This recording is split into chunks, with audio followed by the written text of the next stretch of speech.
Film ini diawali dengan diperlihatkannya seorang anak. Ia adalah Mulan kecil yang sedang berlatih bersama sang ayah. Dikatakan Mulan memiliki bakat yang spesial dan chi yang kuat. Apa itu chi? Chi adalah tenaga dalam atau kalau di Naruto disebut chakra. Dan untuk anak ML disebut mana. Mulan hidup di zaman di mana wanita tidak boleh melakukan hal yang lelaki lakukan karena akan membawa malu bagi keluarga. Simpelnya, tidak ada emansipasi wanita. Dan wanita hanya membawa kehormatan dari cara dia menjadi seorang wanita yang berbakti kepada suami. Emang bener juga sih ya tergantung pemikiran kalian masing-masing. Mungkin yang penting gak berlebihan. Kemudian Shin beralih kepada sebuah keluarga bernama Hua. Dan jika kalian tahu di zaman itu satu keturunan itu membuat sebuah rumah yang memutar seperti stadion bola. Dan mereka semua tinggal di sana dengan bertetangga. Hingga pada suatu ketika Mulan membantu ayahnya untuk mengampihkan ayam. Namun ketika ayam terakhir akan diampihkan, tiba-tiba si ayam itu bertindak liar dan lari ke sana kemari. Tanpa sadar Mulan mengejar ayam itu kemanapun ayam itu lari. Sampai-sampai naik ke atas loteng. Semua orang keheranan dengan keahlian Mulan di usianya yang masih kecil. Hingga ketika Mulan akan terjatuh, ia pun dengan cekatan bisa menyelamatkan dirinya dengan keahliannya. Ayahnya terlihat bangga, namun anehnya semua warga terlihat tidak senang dengan apa yang Mulan lakukan. Ya, mereka menganggap si Mulan udah kayak anak cowok, dan gak sewajarnya cewek bisa melakukan hal begituan. Kemudian di malam hari ketika Mulan sedang menyisir rambut adiknya, terjadilah perdebatan antara ayah dan ibunya yang mempermasalahkan kelakuan Mulan. Hingga si ayah pun mulai berbicara kepada Mulan agar mulai saat ini kau harus menyimpan cimu dan berlakulah sebagai wanita untuk membanggakan orang tuamu. Mulan pun terlihat sedih, namun ia pun menuruti kemauan ayahnya. Dan film Mulan pun dimulai. Singkat cerita, beberapa tahun berlalu, di sebuah jalur perdagangan paling populer di masanya yaitu jalur sutra. Kalian waktu SD pasti diajarkan mengenai jalur perdagangan ini. Kalau nggak tahu, berarti sekolahnya cuman sampai gerbang doang. Terlihat seorang pedagang dari Timur Tengah sedang berjalan menuju Cina. Dan tiba-tiba ia dicegat oleh seorang wanita misterius yang sepertinya mempunyai kekuatan yang tinggi. Ia pun terlihat menghipnotis lelaki itu dan masuk ke dalam raganya. Kemudian diperlihatkan sebuah kota perdagangan mendapat serangan dari kaum Rouran. Dan terjadilah sebuah pertempuran di sana di mana si lelaki yang dirasuki tadi mulai membuka serangan dari dalam.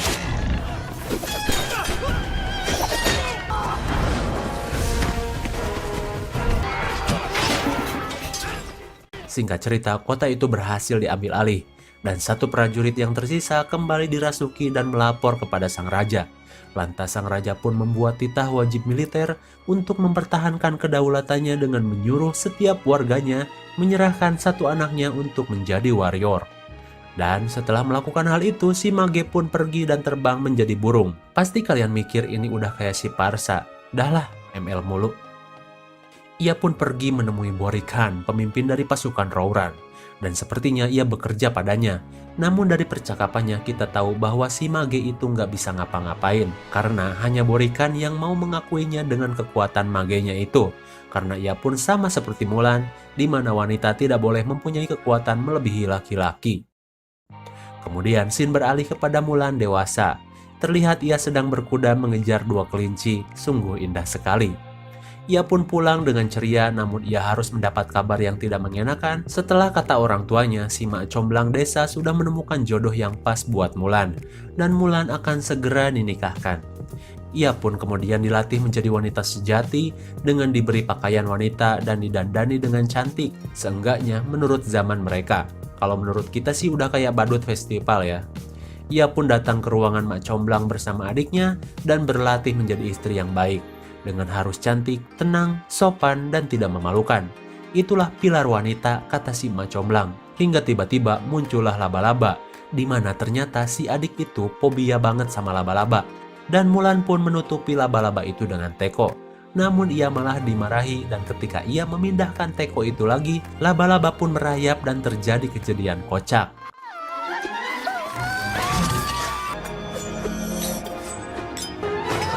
Acara mak comblang pun berantakan, Mulan pun dicemooh karena dibilang keluarga Hua tidak mendidik seorang wanita dengan benar.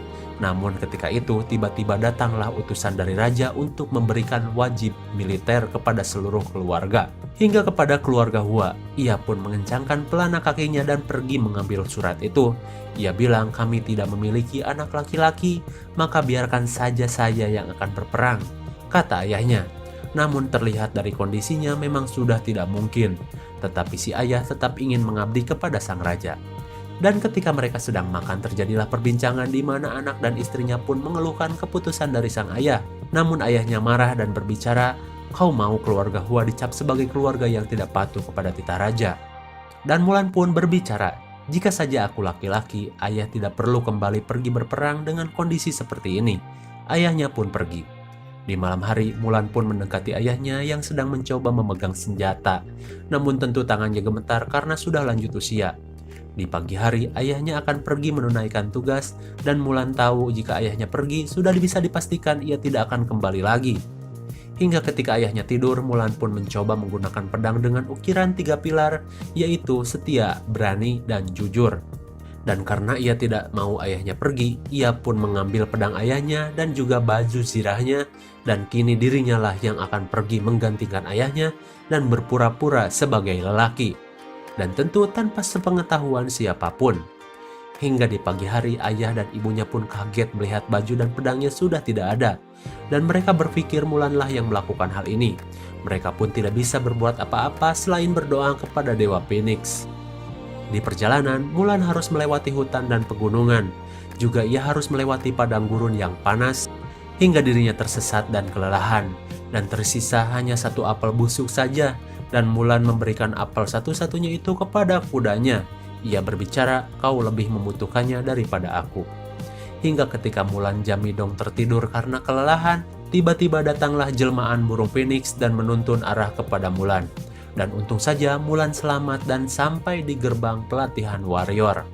Di sana Mulan mulai berbaris dan bertemu dengan teman-teman seangkatannya, sambil harus terus merahasiakan jati dirinya yang sebenarnya. Hingga suatu ketika terjadi kecunihinan antar prajurit yang menyebabkan Mulan terjatuh. Ia pun harus berpura-pura memiliki harga diri laki-laki dengan tidak menyambut uluran tangan dari Hong Hui atau Hong Ubi. Dan mereka malah akan bertarung. Hingga datanglah ketua pelatih bernama Tung atau Ip Man dan ditanya nama kepada Mulan. Dan Mulan memilih nama Hua Jun untuk menjadi nama samarannya. Singkat waktu, Mulan ditempatkan di barak bersama para lelaki. Ya iyalah, kan dia juga lagi nyamar. Ia pun harus serba kagok alias serba gak enak dengan kelakuan dari para lelaki di sana. Dan ketika mereka disuruh mandi, Mulan pun kaget, masa iya sih Mulan mabar sama lelaki? Ia pun memilih untuk menjadi sukarelawan saja menjaga tower semalaman tanpa tidur. Hingga di pagi hari barulah ia bisa tidur dengan mengendap-endap, membuka korset penahan tombol kebanggaan. Kebayang sih ngapnya pakai gituan. Di keesokan harinya, Mulan pun mulai berlatih dengan diberi peringatan terlebih dahulu. Jika mencuri, membelot, dan bergaul dengan wanita di area camp, hukumannya adalah mati. Dan jika tidak jujur, hukumannya adalah diasingkan, menjadi aib bagi negara dan keluarga. Di sana Mulan termenung karena dirinya jelas tidak jujur dengan berpura-pura sebagai lelaki. Latihan pun dimulai. Dimulai dari berpedang, memanah, belajar silat, bertombak sampai mengangkat air ke puncak dengan tangan yang harus lurus.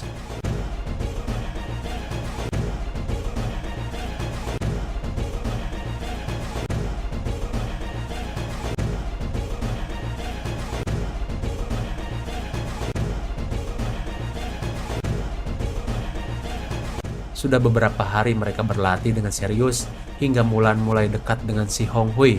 Mereka pun suka berlatih bersama hingga di sebuah momen, karena si Mulan terus diperlakukan dengan kecupuannya memegang tombak.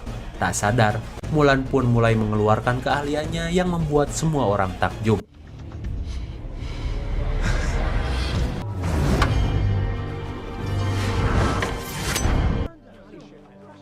Mulan pun merasa bersalah, namun di sini berbeda. Keahliannya malah mendapat pujian yang luar biasa dari teman-teman dan juga gurunya. Hari terus berlalu, para musuh sudah mulai kembali memulai serangan, dan Mulan pun mulai biasa mengontrol chi-nya dengan baik, sampai-sampai ia menjadi prajurit paling berbakat di antara yang lainnya.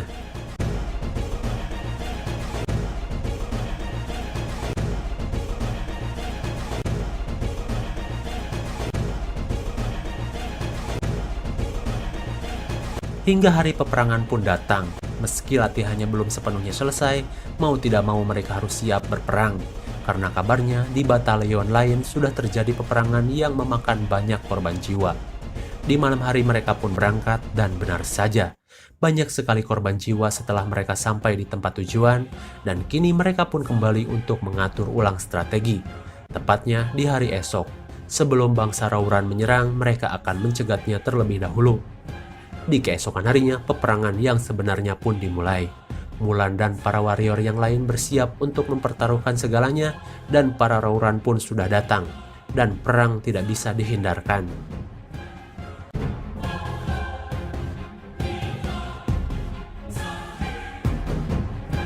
Beberapa pasukan khusus bersama pemimpin Rauran berbelok dan lari. Maka Mulan dan beberapa pasukan berkuda pun diperintahkan untuk mengejarnya. Dan terjadilah aksi panah-panahan di atas kuda.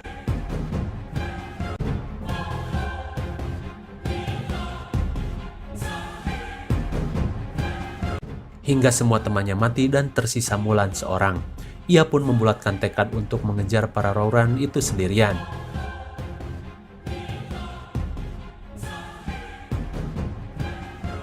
Singkat cerita, sampailah Mulan di sebuah tempat yang penuh dengan sulfur. Di sana ia bertemu dengan si Mage. Ia pun bertarung dan sepertinya si Mage itu tahu jati diri Mulan yang sebenarnya.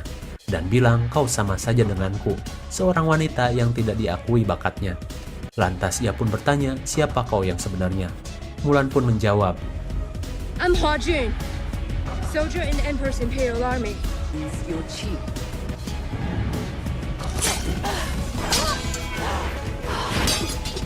Hingga Mulan kembali ditanya satu kali lagi, siapa kau yang sebenarnya?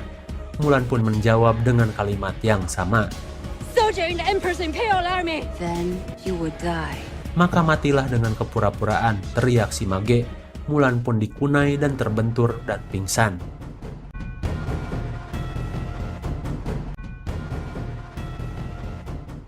Hingga ketika ia sadar, ia pun termenung dan melihat 3 pilar di pedangnya, dan kini ia sadar telah mengabaikan pilar kejujuran. Dan kini ia pun mulai menjadi dirinya sendiri, bukan sebagai Hua Jun, melainkan sebagai Hua Mulan.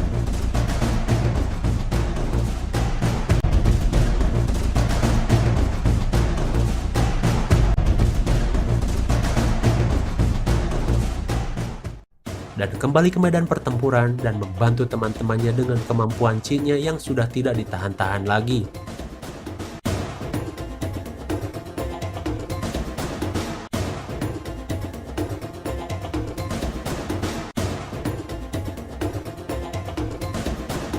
Hingga ketika semua temannya terpojok karena bad spell dari si Mage, mereka pun membuat formasi bertahan, namun justru menjadi sasaran empuk katapel api.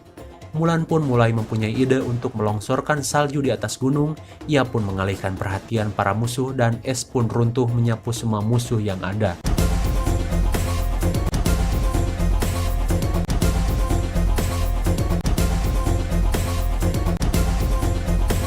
Mulan pun berlari dengan menggunakan kuda dan menolong teman-temannya.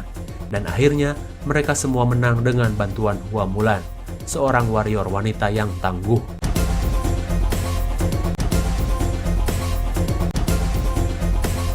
Dan mereka pun kini mengetahui Mulan yang sebenarnya. Namun tolilnya, si guru Ip Man malah mencaci maki Mulan dengan kata penipu dan pembawa aib bagi keluarga Hua. Najis katanya. Astaga, segitunya si guru Ip Man. Mulan pun diasingkan dan diusir, dicap sebagai penipu dan pembawa aib bagi negara dan keluarganya. Mulan pun memilih dieksekusi saja daripada harus jadi aib bagi keluarga. Namun itu adalah peraturan, ia pun tetap diasingkan. Mulan pun termenung dan menangis di atas gunung atas segala yang telah terjadi. Bukan karena ia takut mati, melainkan ia sekarang menjadi aib bagi keluarga. Hingga datanglah si Mage menghampiri Mulan. Ia berkata, kita itu sama. Joinlah bersamaku dan kita akan menjadi tak terkalahkan. Namun hebatnya si Mulan masih memiliki jiwa kesatria. Meskipun ia sudah dibuang, ia tetap loyal terhadap negaranya dan juga kepada sang raja.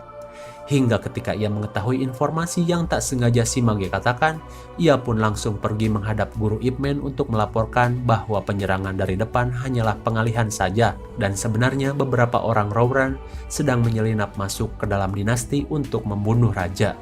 Namun setelah ia sampai di sana, ia pun malah akan dieksekusi. Beruntung teman-temannya percaya kepada Mulan, dan akhirnya si tolil Ip Man pun sadar dan percaya perkataan Mulan. Dan kini Mulan disuruh memimpin jalan untuk mengejar para asasin Rauran yang menyelinap masuk ke dalam dinasti. Di dalam kerajaan, para pasukan Rauran yang terlatih sudah bisa menguasai kerajaan. Dengan bantuan si Mage juga berhasil menyamar sebagai penasihat kerajaan, yang membuat si raja mau diungsikan ke tempat lain yang nyatanya itu cuma jebakan saja. Mulan dan teman-temannya pun mulai bertarung dengan sengit.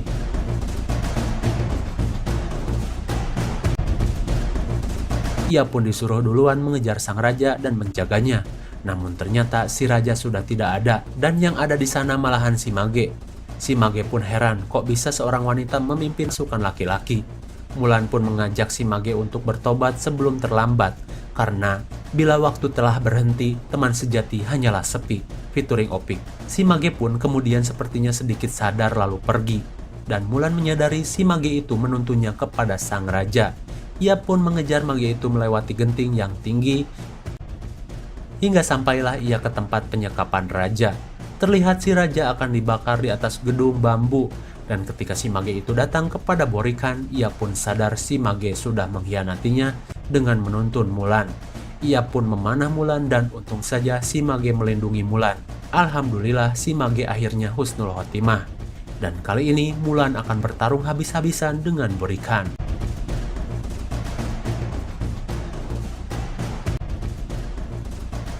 Hingga pada sebuah momen, pedang Mulan mental dan terjatuh ke dalam api yang membara hingga meleleh. Dan Mulan pun mendapat semangat dari sang raja dengan menyebut wanita warrior, meski bukan mitik tapi si Mulan GG parah. Ia pun mampu mengalahkan Borikan dan terjatuh.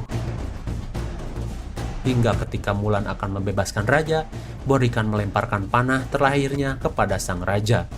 Dan untung saja si rajanya juga GG parah, secara si Jet Li gitu loh di film ini. Raja itu GG, nggak pelangap-pelongo seperti kebanyakan raja lain. Dan panah itu ditangkap dan diumpan lambung kemudian ditendang Mulan, sehingga menancap di tubuh Borikan dan mati. Mulan pun berhasil menjaga raja dan mendapat apresiasi dari sang raja. Dirinya diundang ke istana untuk mendapati jabatan pengawal raja. Namun Mulan menolaknya. Ia ingin kembali ke desanya dan meminta maaf kepada keluarganya. Ia pun diizinkan dan pulang. Mulan pun berpisah dengan Hong Hui yang sepertinya Hong Hui mencintai Mulan. Dan suatu saat akan menemuinya lagi, ujar Hong Hui. Singkat cerita, Mulan pun sampai di desanya dan bertemu adik dan ibunya. Semua orang terheran-heran melihat Mulan pulang dengan pakaian warrior. Ia pun meminta maaf kepada sang ayah, juga terkait pedangnya yang hancur. Namun ayahnya tidak peduli itu. Ia hanya ingin Mulan baik-baik saja dan selamat. Ia memaafkannya, hingga tiba-tiba muncullah pengawal kerajaan bersama guru Ip Man. Ia memberi hadiah kepada Mulan sebuah pedang yang mantap dan mendeklarasikan Mulan adalah seorang pahlawan yang telah menyelamatkan dinasti. Seluruh warga Cina berhutang padanya, juga sang raja yang berhutang nyawa padanya. Semua warga yang mendengar hal itu pun syok setengah mati. Mereka tidak menyangka Mulan bisa mendapatkan kehormatan sebagai ksatria, bukan cuma sebagai wanita yang biasa. Mulan pun membuka pedang itu dan terlihat 3 pilar sama seperti pedangnya dulu, yaitu setia, berani, dan jujur. Namun di balik pedang itu ada satu pilar tambahan, yaitu pengabdian kepada keluarga. Mulan pun kembali ditawarkan untuk menjadi pengawal raja, dan itu adalah perintah raja. Dan